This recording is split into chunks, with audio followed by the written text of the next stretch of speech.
Keyfiyatni xo'shal tutish obdan kutinib mag'durga kelishning eng yaxshi chorasi.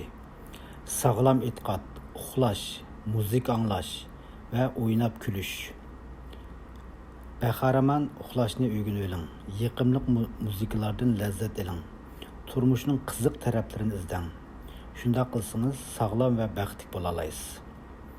Doktorlar ichida yurak kasaliga giribdor bo'lganlarning 30 soni dehqonlar ichidagilarning 20siga teng keladi.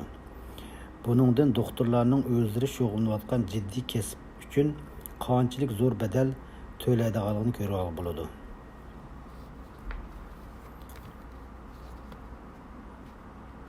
Jiddiy kayfiyat ichida xotirjam o'tmaydigan kishilar revmatizm yoki bo'g'im yallig'ining jazosiga uchrashi mumkin.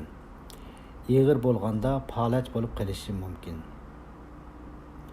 Kornell universitetining tibbiy tadqiqot o'rnida ishlaydigan doktor Rosso Shesher dunyoga mashhur bo'g'im yallig'i mutaxassisi. U bu kasallikka mubtalo bo'lishning eng ko'p uchraydigan bir qancha xil sabablarini tuvandagidek yig'inchoqlab chiqqan. Birinchi, jurisi balo qazoga uchrash. Ikkinchi, iqtisodiy jihatda yuz bergan baxtsizlik yoki iqtisod uchun qayg'urish. Uchinchi, yolg'izlik yoki pushaymon qilish. To'rtinchi, uzoqcha ko'nglida o'ch saqlash. Yuqorida bayon qilingan 4 xil psixik holatda bo'g'im yallig'ining qo'zg'alishidagi barliq mexanizmlarni o'z ichiga olmaydi albatta. Bo'g'im yallig'ining turi intayin ko'p.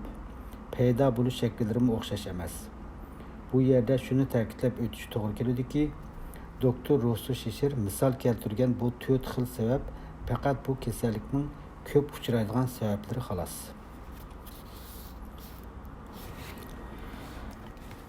Turmushda ayollarning husn jamolini buzib,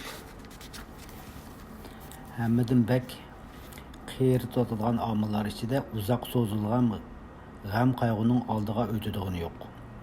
Bundaq kayfiyat odamni umidsizlantirib, ko'ngli yerim, o'lik chiroq qilib qo'yadi. Yuzidagi qo'rquvni ko'paytiradi, choshni oqartiradi. Ba'zi ahvollarda choshni tushiritishi mumkin. G'am, g'ussa va beoromlik oppoq teri muskullaringizni buzib, badningizda yiringlik chaqa va tugunchak paydo qilishi mumkin.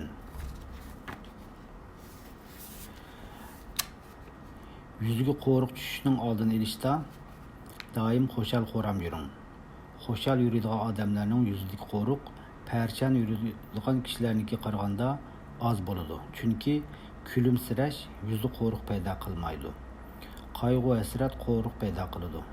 Siz kulgan vaqtda ta'sirga uchraydigan yuz muskullari 13 parcha bo'ladi.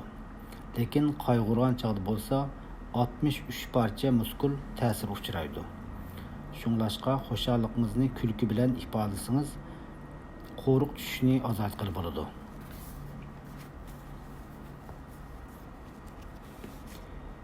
O'zining aslini va mijozini yoqtirmaslik, o'zining iqtidori va mahoratiga sal qarash nurg'un kishilarning nerv funksiyasining buzilish kasalligi, ro'y kasallik va tushkunlik kasalligiga giribdor bo'lishidagi ishki manba.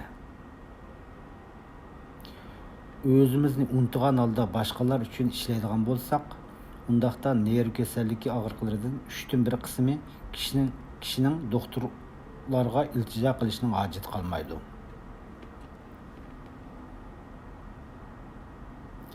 Kishilarning hammasi yurakning xizmatini to'xtab qolmaydi deb qaraydi. Amaliyotda u har qitim tarayganda bir qitim qisqa vaqt aram olib oladi. Agar normal ahvolda u minutiga 70 qitim so'qadigan bo'lsa, undaqda uning bir kunda ishlagan vaqti 9 soatga yetmaydi. Shuning uchun biz shundaq deb aytamizki, yurakning har kunlik aram olish vaqti jami 15 soatga yetadi.